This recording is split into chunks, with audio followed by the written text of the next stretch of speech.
दोस्तों 5 अगस्त को बांग्लादेश की प्रधानमंत्री शेख हसीना को जान बचाकर भारत आना पड़ा। उनके बांग्लादेश छोड़ते ही गुस्साई भीड़ ने उनके घर पर धावा बोल दिया। छात्रों की शक्ल में कुछ भिखमंगे उनके घर से मछली और मुर्गियां तक चुरा ले गए। जिहादियों की इस भीड़ ने शेख हसीना के अंडरगारमेंट्स को भी हाथ में लेकर उसे भी हवा में लहराया। शेख हसीना के देश छोड़ते ही पूरे बांग्लादेश में हिंदुओं पर हमले की बाढ़ आ गई। हिंदुओं पर अब तक 100 से ज्यादा हमले हो चुके हैं। सोशल मीडिया पर कई ऐसे वीडियोस वायरल हो रहे हैं जहां हिंदुओं के घर पर हमले किए जा रहे हैं, उनके घरों को आग लगाई जा रही है, कई जगह मंदिर तक फूंक दिए गए। इस बात की पूरी पॉसिबिलिटी है कि शेख हसीना के जाते ही बांग्लादेश में बेगम खालिदा जिया की बांग्लादेश नेशनल पार्टी और जमात जैसे कट्टरपंथी संगठन हावी हो जाएंगे। ये वो संगठन है जो कट्टर इस्लाम को फॉलो करते हैं, जो पाकिस्तान के इशारे पर काम करते हैं, जो शेख हसीना को इसलिए पसंद नहीं करते थे क्योंकि वो भारत की सपोर्टर थे। कुल मिलाकर शेख हसीना के बांग्लादेश का पीएम न रहने के बाद भारत के लिए जो कुछ गलत हो सकता था वो हो रहा है।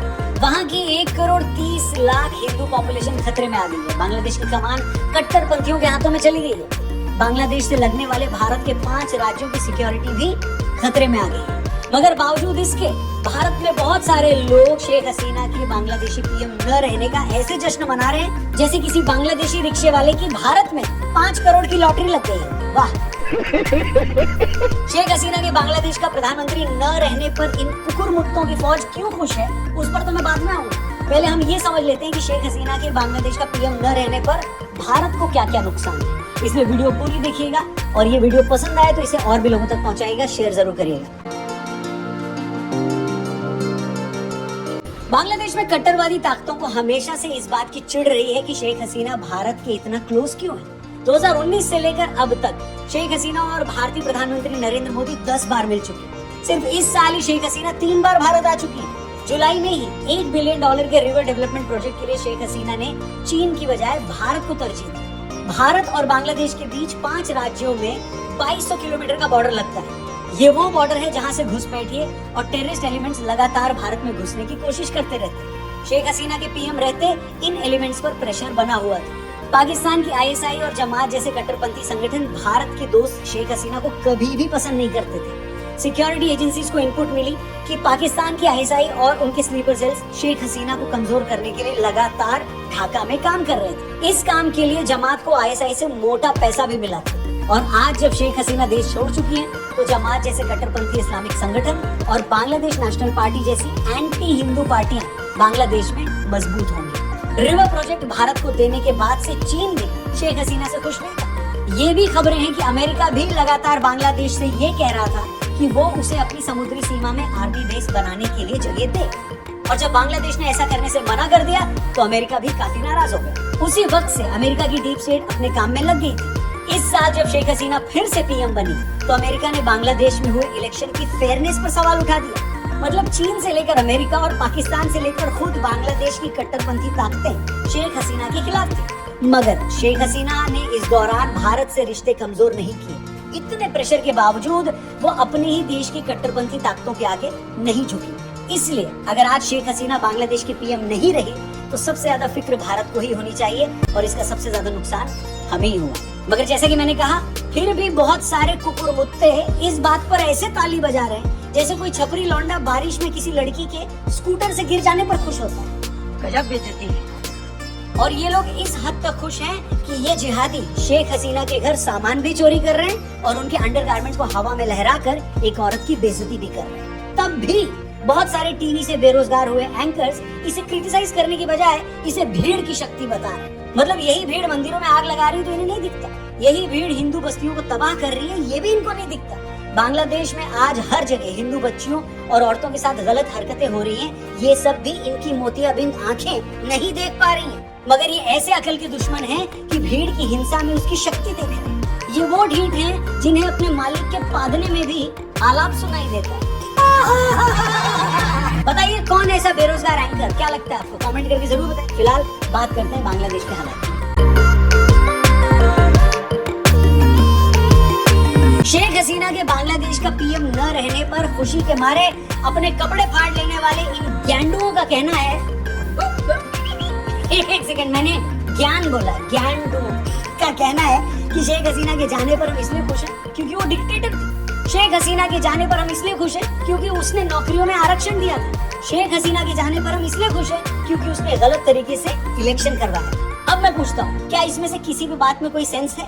क्या कोई देश अपनी फॉरेन पॉलिसी इस बात से डिसाइड करता है? शेख हसीना अगर डिक्टेटर हैं, तो पूरी दुनिया को तो चीन से वैसे कोई रिश्ता नहीं रखना चाहिए, वो तो डेमोक्रेसी भी नहीं है। अगर शेख हसीना जनता की आवाज दबाती हैं, तो चीन तिब्बत से लेकर हांगकांग में क्या कर रहा है? उइगर मुसलमानों के साथ वो जो कर रहा है वैसा जुल्म तो पूरी दुनिया में कोई किसी के साथ नहीं कर रहा। अगर विदेशी रिश्ते इन बातों से तय होते तो आज पूरी दुनिया को चीन से रिश्ते तोड़ लेने चाहिए थे। क्या बात है सर। अमेरिका ने यूएन के मना करने के बावजूद अफगानिस्तान और इराक पर हमले किए थे, तो क्या मुसलमानों के रहनुमा पाकिस्तान ने उससे भीख मांगनी बंद कर दी? बताइए। आज इसराइल अपनी मर्जी के हिसाब से जब चाहे लेबनान से लेकर ईरान, सीरिया और गाजा में हमले कर देता है, तो क्या पूरी दुनिया ने उससे रिश्ते तोड़ लिए? पूरी दुनिया तो छोड़ो, खुद अरब देशों ने उससे रिश्ते नहीं तोड़े हैं बॉस।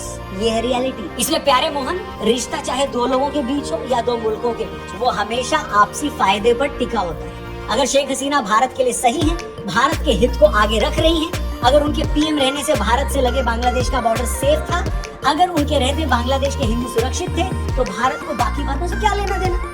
उसी तरह भारत भी मेडिकल सुविधा के लिए बांग्लादेशियों को ई वीजा देता है, उनकी पुलिस को ट्रेनिंग भी देता है, नई ट्रेन और बस सेवा के लिए उसे चलाता है, सालों पुराने बॉर्डर डिस्प्यूट सॉल्व करता है, गंगा जल समझौते के लिए ज्वाइंट कमेटी बनाता है, तीस्ता नदी प्रोजेक्ट के लिए भारत से एक टीम बांग्लादेश भेजता है। तो बताइए, बांग्लादेश को उससे क्या प्रॉब्लम? और इल्जाम तो किसी पर कोई भी लगा सकता है बॉस। बड़ा सिंपल काम है। आप कह रहे हो कि बांग्लादेश में इलेक्शन फेयर नहीं हुए, इसलिए लोग गुस्से में। अरे भाई, शेख हसीना की आवामी लीग को 300 में से 240 सीटें मिली थी, तो आप ये कहना चाह रहे हैं कि उन्होंने 240 सीटों पर धांधली कर ली और इसलिए उनके खिलाफ जो हिंसा हुई वो जस्टिफाइड थी? अब ये सेम लॉजिक तो ये लोग भारत में भी दे देते हैं। भारत में भी इलेक्शन से पहले ईवीएम के नाम पर इतनी छाती कूटी गई कि उसकी आवाज से 6 महीने में 50 बार तो कुंभकर्ण की भी नींद टूट गई। मगर इलेक्शन के बाद जब इंडी गठबंधन को 225 सीटें आ गई, तो ईवीएम छाती कूट गैंग शर्म के मारे गटर में छिप गया। बोलिए। अरे बाप रे, ये तो धोती खोल रहा है। और फ्री एंड फेयर इलेक्शन ही अगर किसी देश से रिश्ते रखने का पैमाना है, तो पाकिस्तान से बड़ा चुनावी फ्रॉड पूरी दुनिया में कहाँ होगा? जहाँ सबसे ज्यादा सीटें जीतने वाली पीटीआई के लीडर इमरान खान आज भी जेल में। हमने तो भारत में कभी नहीं सुना कि हमें पाकिस्तान से कभी बात नहीं करनी चाहिए क्योंकि वहाँ पर फेयर इलेक्शन नहीं होते। इनफैक्ट भारत ने तो तब भी पाकिस्तान से बात की थी जब वहाँ मुशर्रफ जैसा तानाशाह कुर्सी पर बैठा था। वो मुशर्रफ जिसके चलते भारत को करगिल जैसा युद्ध लड़ना पड़ा था। हम तो आज भी मालदीव के उस राष्ट्रपति मोइजू से रिश्ता रखे हुए हैं जो इंडिया आउट कैंपेन चलाकर मालदीव का राष्ट्रपति बना। इसलिए इस बात में क्या लॉजिक है कि शेख हसीना डिक्टेटर थी, तानाशाह थी, वहाँ कैसे इलेक्शन हुए, कितनी धांधली हुई? हेलो, न इन बातों को हम भारत में बैठकर प्रूव कर सकते हैं और न ही खारिज। हमें तो बस ये देखना था कि वो भारत के लिए कैसी थी, हमारे लिए कैसी थी। रही बात रिजर्वेशन पर मचे ताजा घमासान की, तो उस बात में भी कोई लॉजिक नहीं है। अरे भाई, ये रिजर्वेशन तो 2018 में खत्म कर दिया गया था। वो तो हाल ही में वहाँ की हाईकोर्ट ने एक बात कही कि उस रिजर्वेशन को दोबारा लागू किया जाए। हाईकोर्ट ने ये बात कही और एक सेक्शन सड़कों पर आकर दंगे करने लगा। फिर जुलाई में सुप्रीम कोर्ट ने हाईकोर्ट के फैसले को पलटकर लगभग हर तरह का रिजर्वेशन खत्म कर दिया, जिसके बाद बांग्लादेश में 90% से ज्यादा सीटों पर कोई आरक्षण नहीं रह गया। सवाल ये है कि आरक्षण फिर से हाईकोर्ट ने लागू किया, उसे हटाया सुप्रीम कोर्ट ने, तो इसमें शेख हसीना कहाँ से आ गई? ये गड़बड़ है बाबा। हैरानी ये है कि जुलाई के आखिरी हफ्ते में सुप्रीम कोर्ट ने जब आरक्षण खत्म कर दिया था, तो उसके बाद तो शेख हसीना के खिलाफ चल रहा आंदोलन भी बंद हो जाना चाहिए था, लेकिन अगस्त में वो फिर शुरू हो गया। इस पर स्टूडेंट्स की शक्ल में छिपे जिहादी नई डिमांड लेकर सड़क पर आ गए। ठीक वैसे ही जैसे किसान आंदोलन के टाइम कुछ लोग सड़कों पर आए तो फार्म बिल को लेकर, लेकिन इनमें से कुछ लोग उस आंदोलन में खालिस्तान के झंडे फहराने लगे। अब एंटी फार्म लॉ आंदोलन अचानक से कुछ लोगों के लिए प्रो खालिस्तान आंदोलन कैसे बन गया, ये सभी को पता है। बताइए। बात तो सही है। इसी तरह बांग्लादेश में रिजर्वेशन का विरोध कर रहे काफी छात्रों को, स्टूडेंट्स को न आरक्षण से मतलब था और न ही किसी और चीज। वो पूरा हिंसक आंदोलन शेख हसीना को हटाने की साजिश थी। अब इस साजिश में बांग्लादेश के लोकल एलिमेंट्स के अलावा अमेरिका का डीप स्टेट भी शामिल हो सकता है, चीन भी, और पाकिस्तान का आईएसआई तो था ही। मगर ये मत कहिए कि ये स्टूडेंट्स का कोई स्पॉन्टेनियस मूवमेंट था। छात्रों की शक्ल में जो भी थे वो एक खास पार्टी और संगठन के ही लोग थे, ये क्लियर है। तो बस भारत को शेख हसीना के जाने से क्या नुकसान हुआ, हमने आपको वो बताया। शेख हसीना को लेकर भारत के कुछ कुकुरमुत्तों की क्या शिकायत है, क्या कंप्लेंट है और उस शिकायत में कितना दम है, हमने आपको वो भी समझाया। अब आते हैं उस बात पर कि फिर से ये कुकुरमुत्ते शेख हसीना के जाने पर इतना खुश क्यों हैं। दरअसल इन कुकुरमुत्तों की खुशी बड़ी साफ है, वेरी क्लियर। जब भी दुनिया में किसी चुनी गई सरकार के खिलाफ कोई आंदोलन होता है, जहां जनता राष्ट्रपति या प्रधानमंत्री के घर घुसकर सामान फेंकती है, चुराती है, ऐसा करके वो हिंसक भीड़ उस देश के मुखिया को डराती है, तो भारत में बैठे कई लोग भी सपने देखने लगते हैं। आंदोलन होता है जहां जनता राष्ट्रपति या प्रधानमंत्री के घर घुसकर सामान फेंकती है, चुराती है, ऐसा करके वो हिंसक भीड़ उस देश के मुखिया को डराती है, तो भारत में बैठे कई लोग भी सपने देखने लगते हैं। उन्हें लगता है कि सेंटर में बैठी जिस सरकार को हम पसंद नहीं करते, जिस सरकार को अपने इतने प्रोपेगेंडा के बावजूद हम उखाड़ नहीं पा रहे, इस सरकार के साथ भी यही होना चाहिए। इसलिए ये लोग किसी भी डेमोक्रेटिक तरीके से चुनी सरकार के तख्ता पलट का जश्न मनाते हैं, उसे सेलिब्रेट करते हैं। ये लोग तब भी खुश थे जब श्रीलंका में ऐसा हुआ था, और ये लोग आज भी खुश हैं जब बांग्लादेश में ऐसा हो रहा है। इसीलिए अगर भीड़ शेख हसीना के घर में घुसकर उनका सामान भी चुराती है, तो भारत में बैठे कुछ पूर्व टीवी बेरोजगार पत्रकार उसे जस्टिफाई करते हैं। ऐसी हरकतों को जस्टिफाई करके वो एक तरह से भारत में बैठे कट्टरपंथी एलिमेंट्स को ये मैसेज देते हैं कि तुम भी ऐसा कर सकते हो, ये पूरी तरह से जायज है, आज तुम भी दबाए जा रहे हो। यानी ये लोग उस भीड़ तक एक मैसेज पहुंचाते हैं कि देखो प्यारो, पूरी दुनिया में सताए हुए लोग सरकारों को उखाड़ कर फेंक रहे हैं और तुम अभी तक टीवी पर नचबलिए देख रहे हो। जाओ जाओ, अपने जैसे 50-100 और सिरफिरों को इकट्ठा करो और बोल दो सरकार पर कुछ भी। सरकार को उखाड़ फेंकने की इस हवाई हसरत में ये लोग इस हद तक अंधे हो चुके हैं कि शेख हसीना के बांग्लादेशी पीएम न रहने पर भारत के साथ सिर्फ और सिर्फ बुरा होगा, ये इनको समझ नहीं आ रहा। वहाँ के लाखों हिंदू खतरे में आ जाएंगे, पाकिस्तानी एलिमेंट्स वहाँ अपनी जड़ें जमा लेगा, बांग्लादेश से लगे भारत के बॉर्डर से घुसपैठ बढ़ सकती है, चीन भी बांग्लादेश को अपने पाले में ले लेगा। इन कुकुरमुत्तों को इनमें से कुछ दिखाई नहीं देता। नफरत एक ऐसा नशा है दोस्तों, जिसके आगे महंगी से महंगी शराब भी फीकी लगती है, और ये लोग पिछले कई सालों से वही नशा कर रहे हैं। जैसे एक नशेड़ी हर सुबह उठकर जब तक पाउडर न खींच ले तब तक उसे होश नहीं आता, उसी तरह नफरत के इन सौदागरों को तब तक सांस नहीं आती जब तक ये रोजाना जहर न उगले।